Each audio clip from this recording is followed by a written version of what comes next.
ఈ ప్రపంచంలో ఏ దేశం వెళ్ళినా మీకు కనపడేది మతం, ఈ దేశంలో ఎటు చూసినా మీకు కనపడేది ధర్మం, అదే సనాతన హైందవ ధర్మం.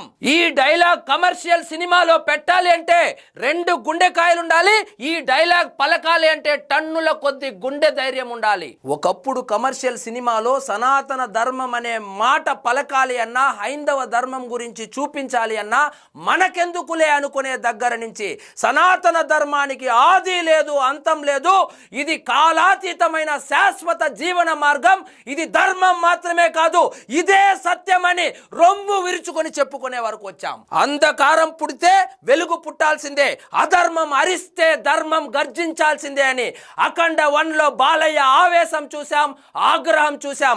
అఖండ 2లో బాలయ్య రుద్ర తాండవం చూడబోతున్నాం. సనాతన ధర్మం గురించి తీసే సినిమాలను ఆదరిద్దాం, హైందవ ధర్మం విశిష్టతను ప్రచారం